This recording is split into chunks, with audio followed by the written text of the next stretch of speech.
It is the turn of the 20th century. China, a nation governed under the last great empire, the Qing dynasty, is about to bear witness to radical reforms and social changes never before seen in the country.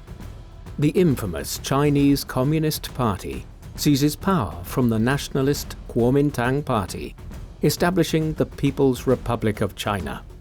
One man of humble beginnings would change the very face of Communist China, implementing his own liberal economic policies and creating the emerging superpower that it is today. He would rise through the ranks of the Communist Party, facing many obstacles and setbacks, but would, nonetheless, ultimately become one of the most prominent figures in recent Chinese history, and arguably one of the most important political figures of the second half of the 20th century. His name, Deng Xiaoping, the father of modern China.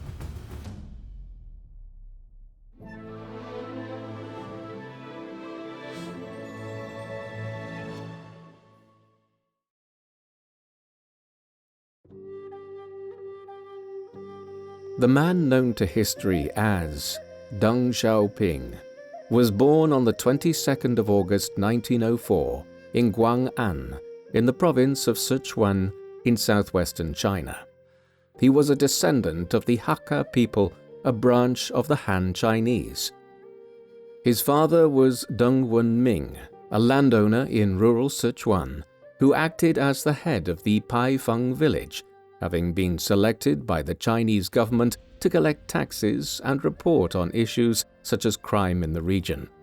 He had received a university education in law and political science in the city of Chengdu. As well as serving as a regional agent for the central government, Wenming also collected information on political activities happening around the region. In addition, his father was heavily involved in a religious sect known as the Religion of the Five Sons, which incorporated elements of all the major philosophical and religious traditions of China, such as Confucianism, Buddhism, and Taoism. Deng's mother was Deng Danshi. Unlike her husband, she was illiterate. She had 4 children, 3 boys including Deng and a daughter. However, she was absent from Deng's life from a relatively young age, succumbing to what is now believed to have been tuberculosis, dying sometime in the 1920s. Deng was the eldest child of Wenming and Danshi. Not much is known about the future Chinese leader's early life, although he was later described by villagers who knew him as a young boy as a stable, energetic, and happy child. He was also marked out by his school friends as being playful and mischievous, though serious and intelligent too. By the age of 5 in 1909, Deng began private tutoring and received his honorary name, which was customarily provided by his teacher. This was Xixian, meaning to aspire to good. He was also trained in the classical writings of Confucius, and would later attend a conventional primary school where he continued his education on the ancient philosopher's work and learned to recite passages from his writings. Deng was growing up in a time of immense change throughout China. For roughly 250 years, between the start of the 17th century and the middle of the 19th, China, Japan, and Korea had closed themselves off from contact with the outside world, and in particular the European powers that had begun arriving to the Far East, fearing that the newcomers would disturb the traditions and way of life. By the 1830s, the British, French, Americans, and others had reached a stage of technological and military development where the Chinese could no longer keep them out of their ports.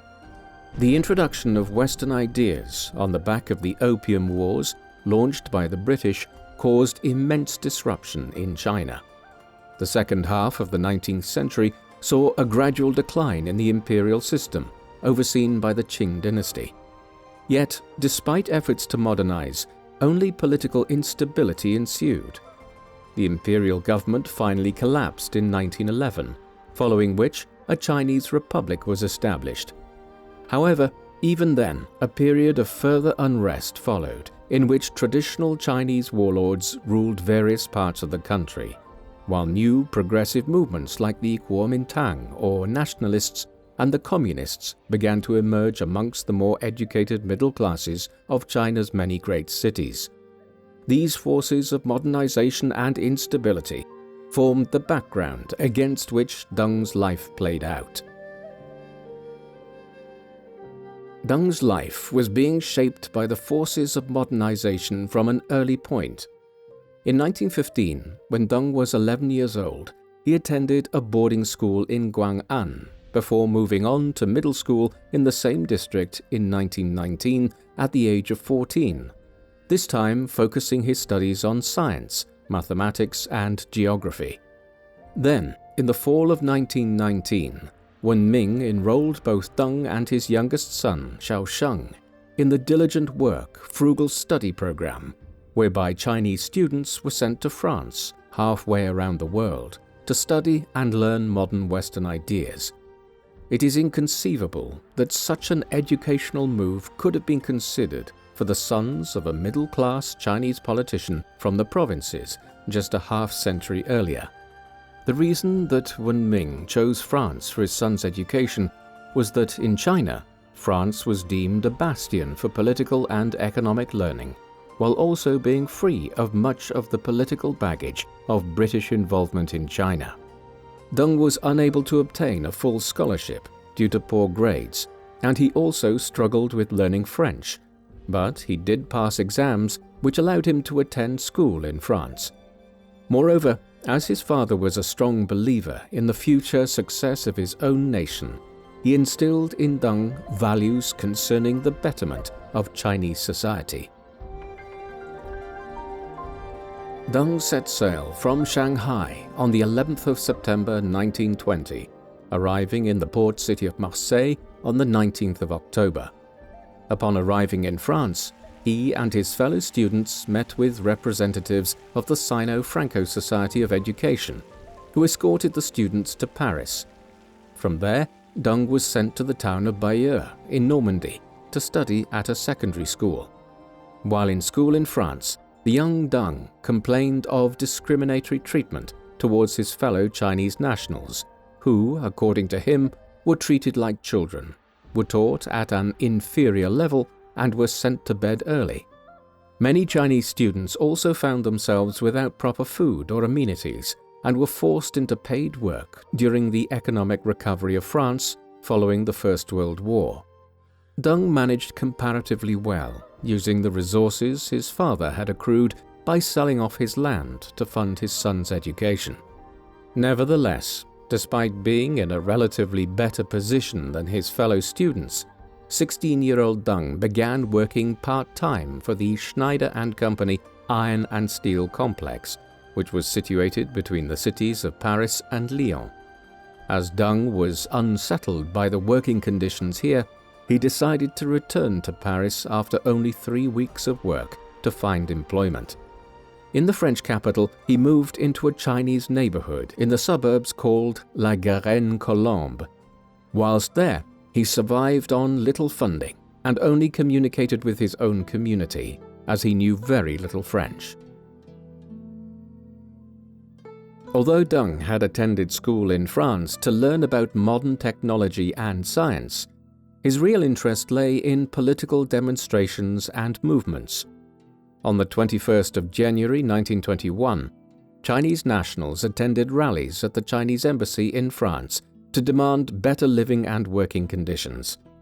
Those involved criticized the work-study program and lack of employment, which resulted in funding being provided to the poorer civilians, but the social policies introduced in response by the Chinese ambassador Chun Lu were inept and did little to support those who were struggling financially. Shortly thereafter, further demonstrations took place in the southern French city of Lyon. Many of the Chinese students were forced to return home because of these, though Deng was not among them. During the next 4 years he spent in France, Deng had very little funds for schooling and continued his interest in political developments. Between 1922 and 1923, when his personal funding slowed, he again found work on factory floors, including for the French car manufacturer Renault.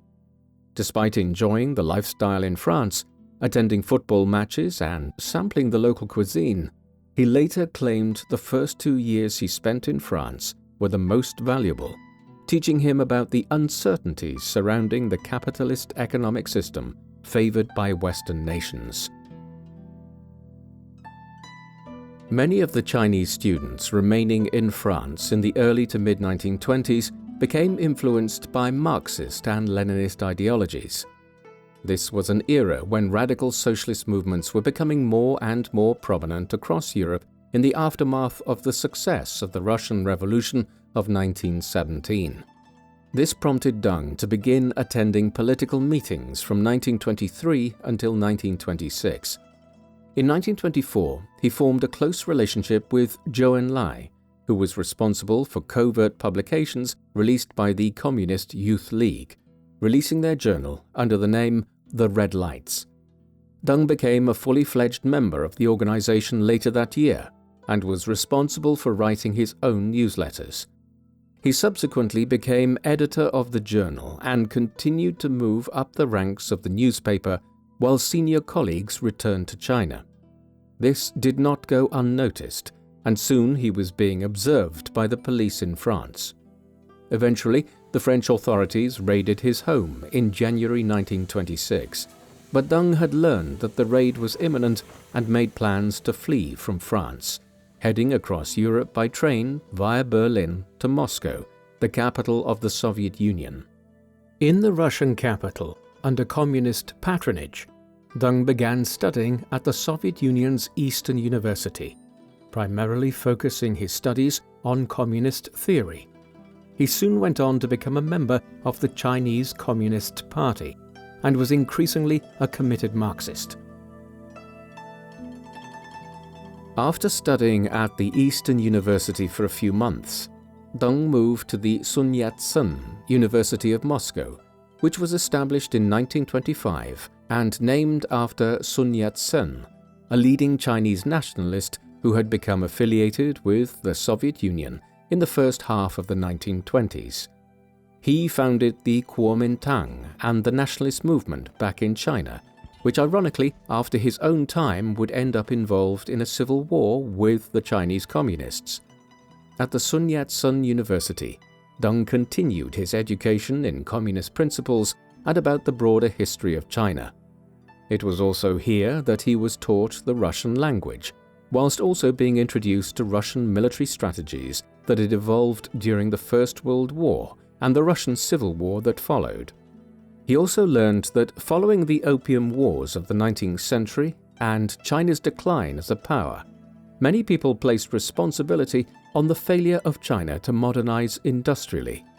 In this light, many people had come to believe back home in China that the best way for the country to prevent foreign interference in its affairs and become a great nation again, after centuries of decline, was to industrialize.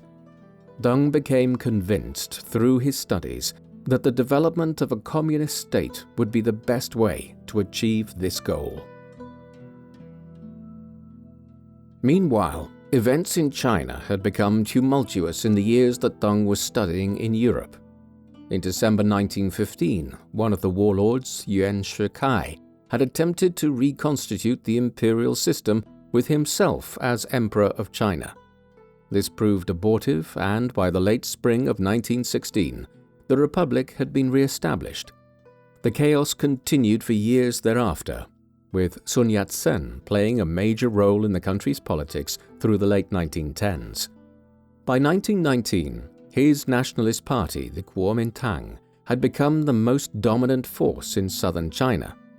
Other movements also emerged, notably the Chinese Communist Party, which was founded in 1921.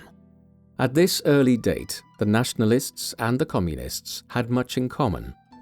Both wanted to bring an end to the instability wrought by the old, backward-looking warlords and to modernize China. Both were also somewhat left-leaning during Sun Yat-sen's time. Thus, they found common cause in 1926, a year after Sun Yat-sen's death, and launched the Northern Expedition, whereby nationalist leaders like Chiang Kai-shek marched north from southern China towards cities like Shanghai and Nanjing, with the goal of securing the major cities of China from the warlords and establishing a strong national government once again. By 1927, they were substantially successful in their goals and had established a new national government in the city of Nanjing. In Moscow, Deng read of events in China in 1926 and early 1927 with great interest. Eventually, he decided to leave the Russian capital and set off for Xi'an in China in early 1927, traveling via Mongolia and across the Gobi Desert. In March, he reached the front lines of the conflict and hoped to begin playing a role in the military affairs of the Northern Expedition. However, upon his arrival, Deng was consigned to delivering lectures to the army personnel of Feng Yuxiang, a commander based in northwest China who was receiving the backing of the Soviet Union. He was, though, present to see the Northern Expedition take a fateful turn as Chiang Kai-shek led the right wing of the nationalists to engage in a purge which sought to completely undermine the left wing of the nationalists and the communists. As part of this, many communists were killed and others imprisoned for their association with the party. Deng himself was let go unharmed, thanks to Feng Yuxiang choosing not to violently purge the communists within his ranks. Still, the purge by Chiang Kai-shek in 1927 signaled the beginning of the Chinese Civil War between the nationalists and the communists, one which, in one form or another, would last for over 2 decades. The nationalists controlled the great cities in the east of the country, while the communists moved inland and built up their base there. At the start of the Chinese Civil War, Deng went to join his communist comrades in the city of Wuhan in central China, the new capital of the communist movement. These early years of the war were very difficult for the Chinese communists. Owing to internal divisions, a split occurred between the senior-ranking members, but the communists soon regrouped under new leadership. Deng, who it must be remembered was still just a young man of 22 when the Civil War began, obtained a position as a record keeper. It was at this time that he changed his name from Xixian to Xiaoping. His goal was to counter attempts at identifying him by the nationalists, but it was a name that stuck for the rest of his life, and by which he is remembered today. It was also around this time that he met a young communist leader by the name of Mao Zedong for the first time. He was also enlisted to teach the party's 7th Army and purged those disloyal to the communist movement. Deng married for the first time in 1928 to Zhang Xiyuan, who was a like-minded fellow student that he had first met in Moscow at the Sun Yat-sen University. They rekindled their relationship in China and married not long afterwards. However, it was short-lived as his wife died following complications during childbirth less than 2 years later. The baby girl she was carrying was lost as well. To compound the difficulties, Deng was also unable to attend his wife's funeral due to the nature of his work during the Civil War. He married again in 1931, his second wife being Jin Wei-ying. Little is known about her, and they separated around 1933, owing to the difficulties the communists were experiencing during these years of the Civil War. Eventually, he divorced and married for a third time in 1939 to Zhuo Lin, the daughter of a Chinese businessman. This third and last marriage would last for the rest of Deng's life and resulted in 5 children, 3 daughters, Lin, Nan, and Rong, and 2 sons, Pu Feng and Zhi Feng. In the midst of his familial shifts in the late 1920s, the communists continued to experience difficulties and military reverses in the growing conflict with the nationalists. Deng began organizing communist activity in Guangxi in the south of China in 1929 as secretary of the 7th Red Army, leading the Baise uprising of Guangxi. He also soon joined forces with Mao Zedong, whose forces were situated in the Jiangxi province, to better organize his movements following defeats to the nationalists who wore down much of Deng's remaining fighters on their journey northeast, with many dying due to exposure to the elements as they were under-equipped for this journey. In February of 1930, Mao had created the Jiangxi Provincial Soviet government in the region, but faced internal problems as he was seen as anti-revolutionary because of his moderate stance on many issues.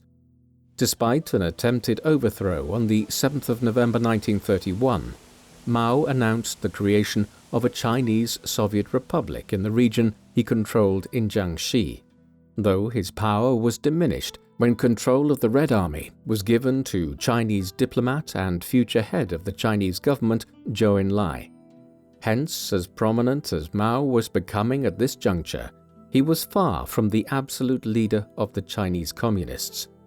Meanwhile, Deng continued to be a middling official within the communist movement, though one whose talents were evident and who would continue to rise. Deng's political career was somewhat harmed by his return to Shanghai in the early 1930s to try to drum up support for the communists clandestinely in the city, leaving his army faction behind. Some felt that Deng had betrayed the party and managed to escape punishment for his actions, as he had claimed he was merely a political trainer and not a commander of war. His position was possibly safeguarded thanks to the intervention of Zhou Enlai, his old friend from his days in France. After a time, Deng returned to Jiangxi province. Despite the Communist Party's popularity, Mao was locked in internal conflicts with competing military strategists, with a frequent turnover in power causing uncertainty around the strength of their army. Opposing factions debated the military strategies being employed, with the nationalists gaining territory consistently through the early 1930s. Deng was initially demoted within the party for his allegiance to Mao, who had yet to consolidate power, but due to his long-standing commitment to the party and status as a veteran, he was subsequently promoted to party committee secretary in Ruijin, in the Ganzhou district of Jiangxi province, which was now a Soviet administrative region in China. In 1933, Deng continued to experience fluctuating fortunes within the communist movement, as some viewed him as being too right-wing, while others looked favorably on his close ties to Mao and the Jiangxi Soviet. Meanwhile, the communists as a whole were struggling to deal with a fresh attack by Chiang Kai-shek's nationalist forces. After a massive encirclement of their positions, Mao and his forces just managed to break out and flee westwards in 1934 before turning north. These events would become known as the Long March. They represented a low ebb for the Chinese communists, but in later years they would be lionized as the point at which Mao allegedly saved the communist cause and a piece of party law in decades to come. During it, an estimated 80,000 communist soldiers of the First Front Red Army, with approximately 15,000 party members and government representatives, took part in a cross-country march, resulting in the deaths of tens of thousands of people from starvation, exhaustion, and attacks by the Kuomintang army as they moved westwards. Only 1/10 of those that made the trip north to Yan'an survived through to the end of the Long March. It was the Long March that began Mao's path to power, as he showed great leadership skills during it and so gained the support of the members of the Chinese Communist Party. It also aided Deng's further rise. In the year leading to October 1935, he was promoted to serve as a prominent secretary of the party, being promoted by Mao and Zhou. Furthermore, as party membership plummeted significantly across the country, as it looked like the communist cause was doomed, Deng rose to the inner circles of the Communist Party. During this time, he had been traveling with Mao throughout parts of their retreat. But by the end of the grueling adventure, he had begun to suffer from typhoid fever and almost succumbed to his illness. Although party membership fell, the virtue of their sacrifice in retreat was highly thought of, with many peasants hailing them as national heroes. Deng's backing of Zhou and Mao turned out to be to his advantage, as they controlled the direction of the party's military to a substantial extent thereafter. The entire Chinese Civil War took a dramatic turn in the years that followed. Back in 1931, the Empire of Japan had invaded the Manchuria region of northeastern China and had occupied it, establishing a puppet state called Manchukuo. While mired in the Civil War, neither the nationalists nor the communists were really in a position to strike back at the Japanese. Buoyed by the seeming ease with which they had acquired Manchuria, the Japanese continued to make incursions over the border into China in the mid-1930s. This eventually expanded into a full-blown invasion in 1937 after the Marco Polo Bridge incident in Beijing in July that year. The Sino-Japanese War would last from 1937 down to 1945 and is viewed by many as constituting the beginning of the Second World War in the Far East. In the first months of it, the major cities of the East fell to the Japanese, and the nationalists, like the communists had done years earlier, fled westwards into the Chinese interior. There, the communists and the nationalists formed a common cause and put aside their differences for as long as they had a common enemy in the form of the Japanese. Their capital was established in Chongqing, and they would fight together for the next 8 years. Deng spent much of the first few months of the war against the Japanese, ensconced in various guerrilla units operating in the northern provinces and trying to strike against the occupation forces in Beijing and other regions of the northeast. This set the pattern for the rest of the war, with Deng generally active in provinces like Hebei and Shanxi. He notably played a senior role in the 100 Regiments Offensive in the autumn and winter of 1940, a massive engagement between 500,000 Japanese and Chinese forces across a large front. This was symptomatic of the wider war. The clash between Japan and China was equalled in ferocity during the Second World War only by that which occurred between Nazi Germany and the Soviet Union in Eastern Europe. The nature of the conflict in China changed from December 1941 onwards, when Japan attacked the United States and Britain, thus providing the Chinese with new allies and a source of material aid from British Burma. Thus, by the time the US dropped the atomic bombs on Hiroshima and Nagasaki in August 1945, and the Japanese began preparing to surrender, the uneasy coalition between the Chinese communists and nationalists were making major advances in recovering the many cities and towns along the eastern coast and rivers. Over 20 million people were dead in the Sino-Japanese clash at that stage, and the country was utterly devastated. Nevertheless, no sooner had the Second World War ended than the communists and the nationalists began preparing to resume the Chinese Civil War, which had simply been put on hiatus in 1937. Deng was involved in some brief efforts at peace talks between the two warring parties in Chongqing in the immediate aftermath of the war. These proved abortive.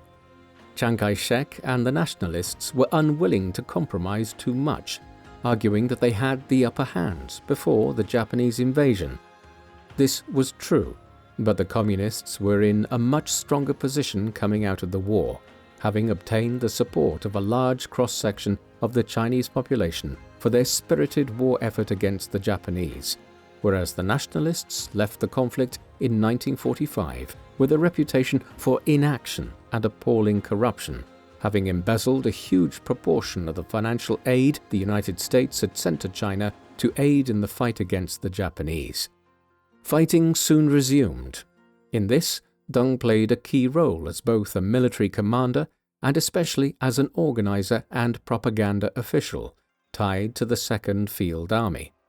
By 1948, the war had turned decisively in favor of the Communists, in large part because the Soviet Union was much more willing to aid them than the US was inclined to support the nationalists.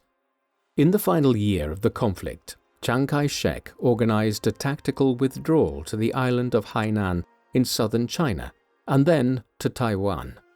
This was completed by the end of 1949, leaving the Communists in charge of the Chinese mainland while the nationalist Republic of China came into being on Taiwan.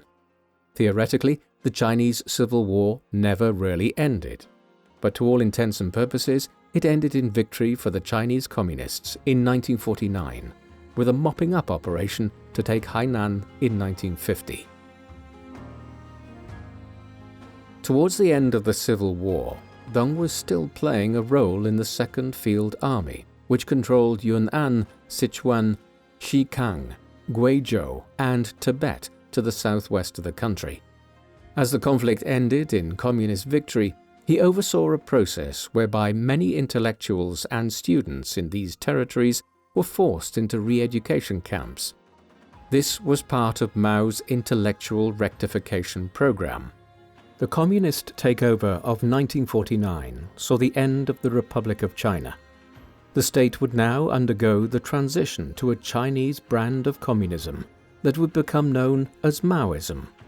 On the 1st of October 1949, Deng attended the proclamation of the People's Republic of China in Beijing, thus welcoming the newly declared communist state into being. In its earliest days of the People's Republic, Deng served as a political and military organizer as he had done in the past. He quickly found promotion under Mao, who had emerged after the war as the preeminent figure in communist China, and found Deng's political skills to be exemplary. Thus did Deng accompany Mao on a visit to Stalinist Russia in 1950 to reaffirm the close ties between the two nations at a time when the Cold War was heating up over escalating tensions in Germany and the Korean Peninsula. The visit was also organized to discuss the terms of the Sino-Soviet Treaty of Friendship, Alliance and Mutual Assistance.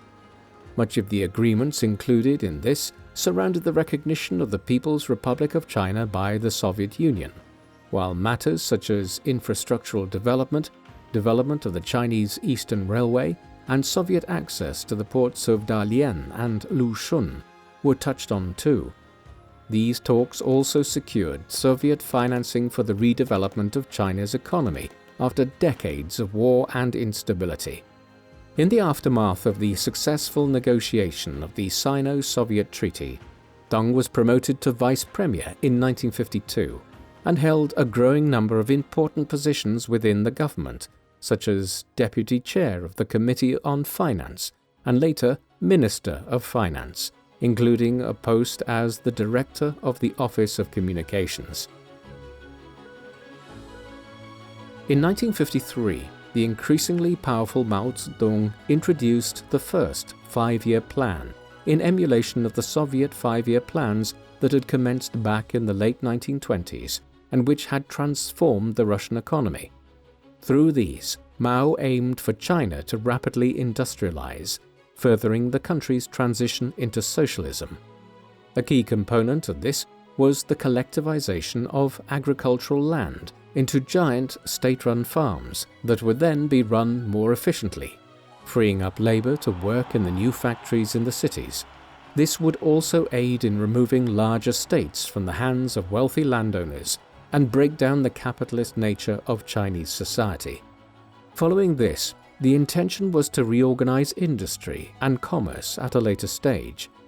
Although the first five-year plan was successful economically, as industrial production grew at the rate of 19% between 1952 and 1957, agriculture lagged behind, with growth rates of 4% because of a lack of state investment, the gains coming from the reorganization and cooperation fostered by cooperative farming. Through Mao's centrally planned economy and collectivization of agriculture, the industrial economy boomed, and the country's wealth grew. Living standards improved markedly for the average person. However, more stringent plans would later be implemented, which would cause great strife across the nation. In 1954, Mao consolidated his grip on the state when he entered the office of first chairman of the People's Republic of China. Deng continued to do well during this period under Mao's patronage. He retained his place as a vice premier and later secured positions as head of the Communist Party's organization department, as well as participating as a member of the Central Military Commission. He was also instrumental in influencing legislation as a government administrative officer within the Communist Party's policy-making board. Yet a growing ideological split was developing between Deng and Mao. In 1956, the party underwent constitutional change at the first session of the 8th National Congress of the Communist Party. Deng assumed a stronger position within the party, serving as Secretary General of the Secretariat under the Politburo. He was also involved in the country's daily decision-making, alongside President Liu Shaoqi and Premier Zhou, in support of Mao. At this time, in 1956 and 1957, the 100 Flowers campaign was introduced by the government, where the people of China were allowed a rare opportunity for open criticism of the government. This, though, was not long-lived and was instead used to identify those critical of the government. Then, in 1957, Mao's anti-rightist movement emerged, which was initially supported by Deng and other leaders of the party. It would last down to the end of the 1950s, and was used as a basis for purging both the communist movement and wider society of right-wing elements. Deng was not purged in any fashion, but his position within the regime was called into question in 1958 when he formed part of a splinter group which opposed the further introduction of what was termed Mao Zedong thought into the statutes of the Chinese Communist Party. Despite his earlier rise under Mao, this signaled a clear split with the leader of the country. It was a gamble, but also points towards the fact that Mao was never as secure in his position as head of Communist China as Joseph Stalin was in his control over the Soviet Union in the 1930s and 1940s. In the second session of the 8th Congress of 1958, the Communist Party adopted the Great Leap Forward as government policy. This was the second 5-year plan and was Mao's vision that the country could eclipse Britain in terms of its industrial productivity within just 5 years. The Great Leap Forward was enormously ambitious and, in retrospect, quite delusional. It aimed in particular to increase Chinese steel production to a level where it would eclipse British steel production within 5 years. Ambitious targets were also developed for the amount of coal being mined in the country and other industrial processes. To ensure that these were met, pressure was placed on regional party officers to press people out of agricultural work and into industrial factories, and then to develop maximum efficiencies countrywide in the factories and mines. The result was a catastrophic famine, as party officers forced so many people off the farms that food production suffered. In some instances, the local communist officials were even known to melt down farm implements like plows and basic tools in order to increase the amount of steel they could claim was being produced. There were also problems around infrastructural projects like dam construction being undertaken in a poor and rushed fashion, leading to flooding months later and the drowning of agricultural land. By 1959 and 1960, an appalling famine was occurring, and Mao's position and authority were immensely damaged. Tens of millions of people died across China. The exact death toll is still widely disputed. As terrible as these events were, though, they benefited Deng's career. In the aftermath of the disastrous Great Leap Forward, Mao was weakened and his political rivals saw an opportunity to move to undermine his authority. A branch of the party, one which included economic reformers like Deng and Liu Shaoqi, now sought to convince the party leaders that a new approach might be employed. At the 7,000 Cadres Conference of 1962, their proposals were greeted warmly. Mao was not in a position to aggressively oppose these. All the same, it was clear that a division had emerged between the leader and the young protégé who had risen under him back in the 1930s. Further divisions were seen when Mao recommended developing what he termed the Third Front movement in the mid-1960s.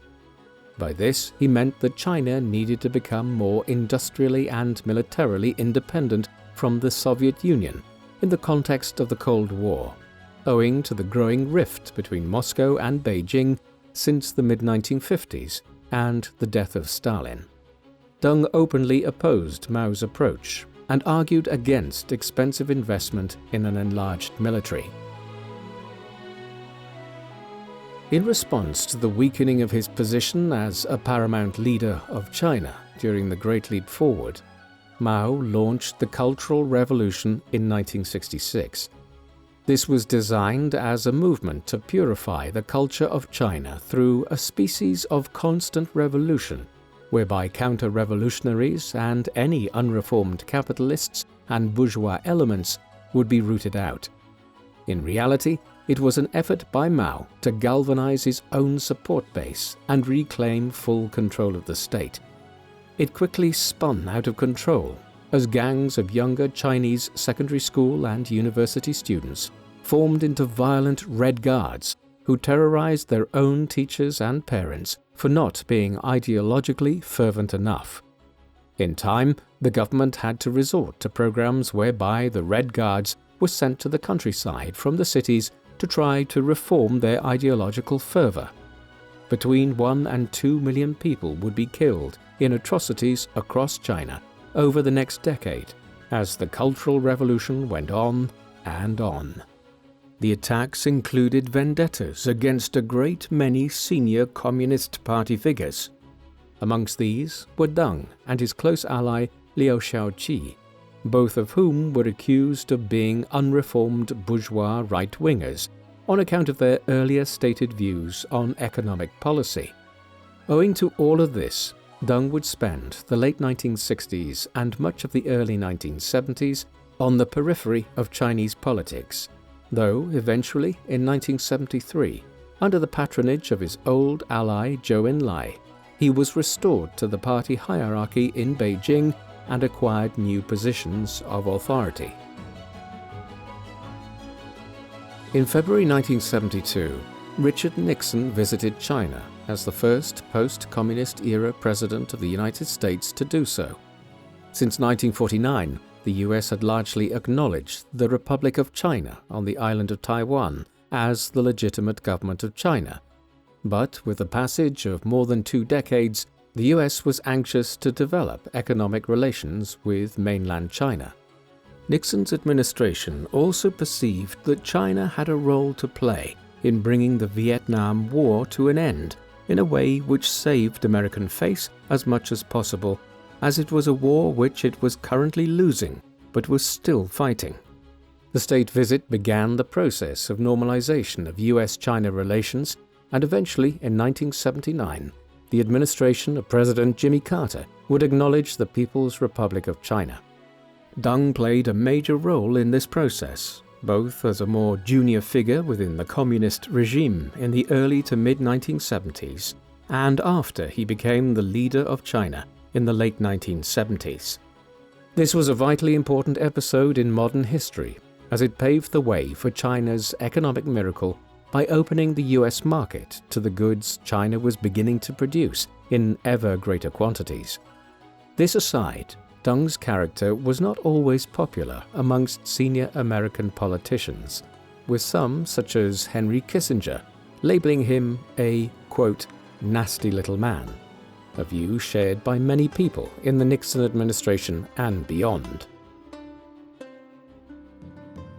Zhou Enlai died in January 1976. His death was soon followed by mass protests and violence at Tiananmen Square on the 5th of April 1976, as discontent at the Cultural Revolution and Mao's rule boiled over. On the day, large crowds congregated to pay their respects to Zhou, who was highly regarded among the populace. Those in attendance were considered counter-revolutionaries and were labelled as such by the Communist Party's Central Committee, who afterwards sought Deng's arrest for the alleged planning of the event. Deng himself had remained largely absent from the square, although he had been spotted visiting an area close by. As a result, he was accused of leading the protesters, a claim he strongly denied, but which meant that he lost his status as a senior member of the Communist Party and was removed from his position as vice premier. 100,000 people descended on the square and riots broke out, with government buildings being taken over. Security forces, led by the Gang of Four that had obtained substantial power during the Cultural Revolution, cleared the square with a militia. The Tiananmen Square incident not only led to Deng's dismissal from his positions, he was also placed under house arrest by the regime. But then, only 5 months after the riots, an ailing Mao Zedong died of a heart attack on the 9th of September 1976 at the age of 82 years old. Thereafter, Deng was quickly rehabilitated within the party, and indeed his resistance to Mao's growing autocracy from the late 1950s onwards and alternate vision for China's economic development made him a frontrunner to become Mao's successor. In the course of 1977, he was restored as the vice premier and also promoted to become vice chairman of the Chinese Communist Party and vice chairman of the Military Commission and Army Chief of Staff. Hua Guofeng, a military leader, was made the temporary leader of China during a transitional period following Mao's death, while the infamous Gang of Four were attacked by the government they had so recently led, with several members spending much of the 1980s and 1990s imprisoned. With the end of the Cultural Revolution and a severe swing in China's politics following Mao's death, Deng was pronounced as the paramount leader of the People's Republic of China in 1978 and became the de facto leader of the communist state. Deng would rule China for the best part of a decade and a half, down to the early 1990s. The era of his leadership became known for policies collectively known as Luwen Fanzheng, a term which translates to something close to eliminating chaos and returning to normal, a clear statement about how China was leaving behind the instability and violence of Mao's time as head of state and moving progressively forwards. The Cultural Revolution was very firmly brought to an end, and reprisals were sought against those who had led the violence. Ideological divisions were toned down, and the communist government became much more tolerant. Gone was the unrepentant quasi-Stalinist approach with the supreme disregard for the value of human life which Mao had displayed.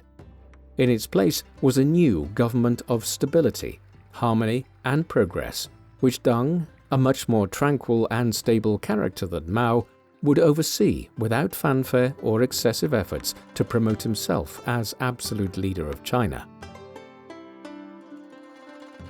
Some of the key elements of Luwen Fanzheng were the policies of opening up and the four modernizations. Opening up involved the adoption of many elements of free market capitalism.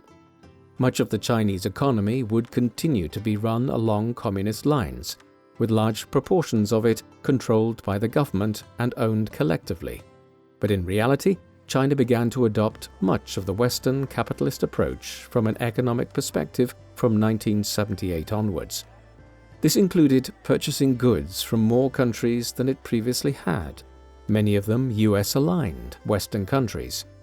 More saliently, it involved selling the goods which China was producing in ever greater quantities to Western countries, and above all, a number of key states like the US, Britain, Germany, and France, countries that, in time, would develop a voracious appetite for cheap Chinese electronics and manufactured goods.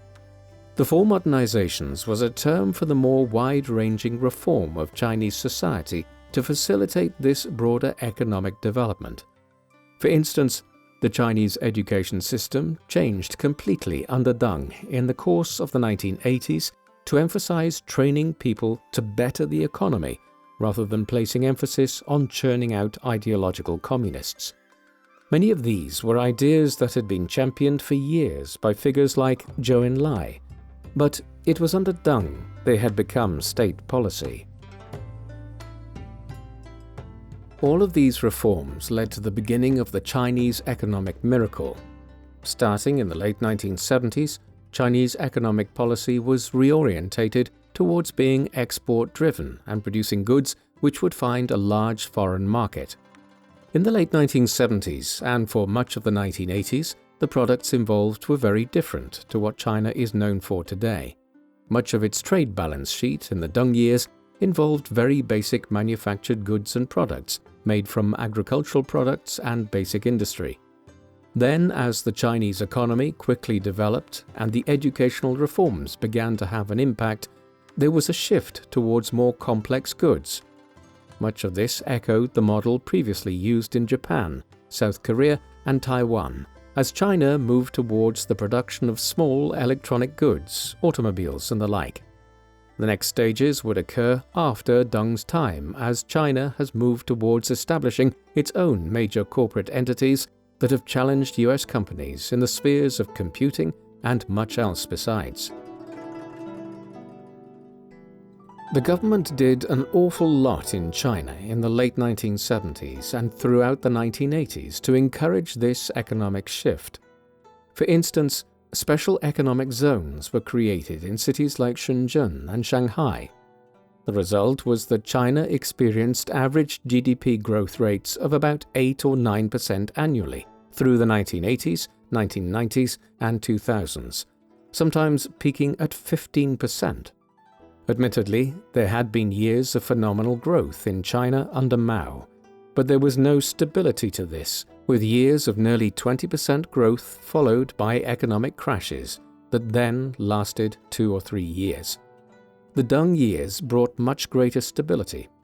In the process, an enormous societal shift occurred as middle-class aspirants engaged in arguably the largest mass migration in human history, with hundreds of millions of Chinese people leaving the countryside and moving into the new megacities, which developed along the course of the Yellow, Pearl, and Yangtze rivers. A visitor to China today can arrive to cities of 10 or 15 million people, which were little more than towns when Deng became leader of the country in 1978. The development of these urban centers is very much the legacy of Mao's successor. Deng's time as head of the Chinese state also saw the continuation of the rapprochement with the United States that had begun under Mao. Where the US led, other Western countries followed. This was significant in terms of China's relations with the United Kingdom and Portugal, both of which still had territorial enclaves in southern China as a legacy of their colonial involvement here. In Portugal's case, this was Macau, and in Britain's, the territory of Hong Kong. In 1984, Deng's government successfully negotiated the Sino-British Joint Declaration with the administration of Margaret Thatcher.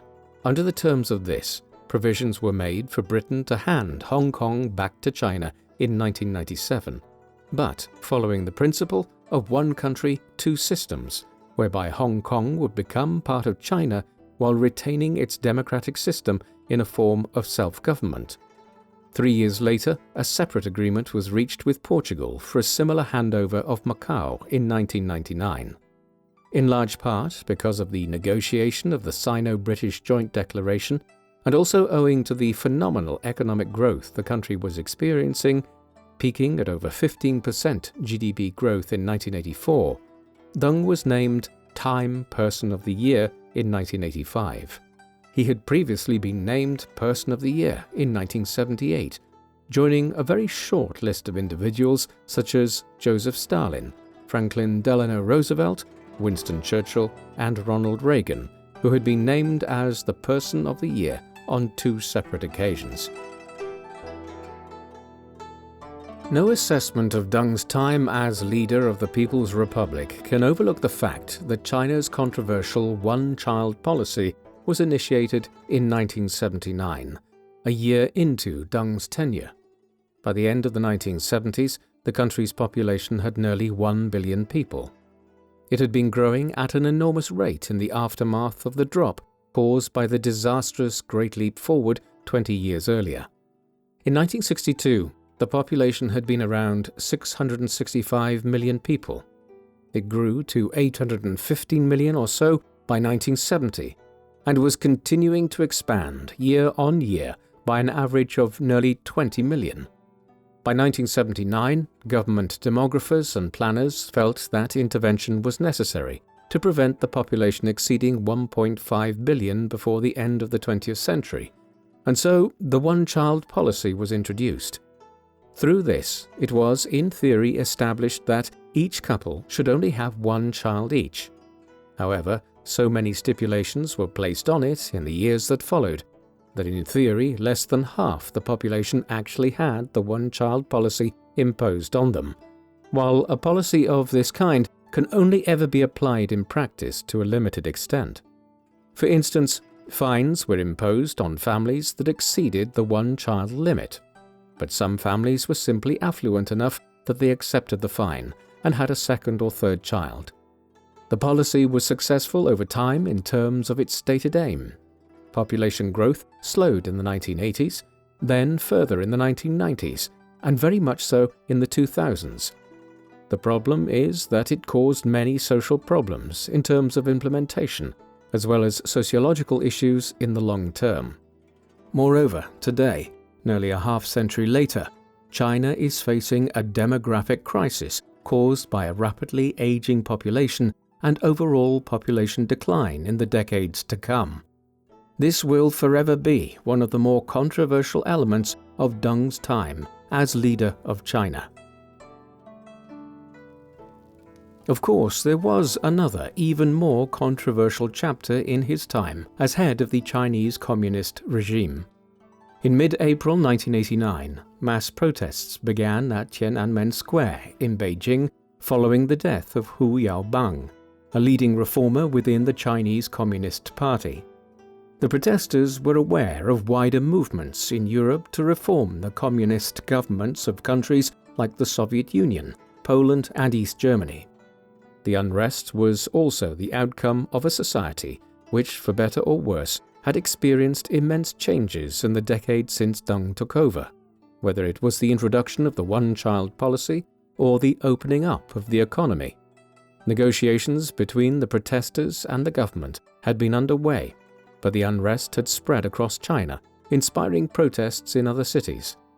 With no resolution in sight, in early June 1989, Deng ordered the breaking up of the protesters on Tiananmen Square. Martial law was declared late on the 3rd of June, and the following day, soldiers and tanks rolled into central Beijing. The exact nature of what happened on the 4th of June remains widely debated. A bloody crackdown ensued, such that it has become known as the Tiananmen Square massacre, but the exact death toll has been placed anywhere between a few hundred people to thousands across the country. The truth is unclear.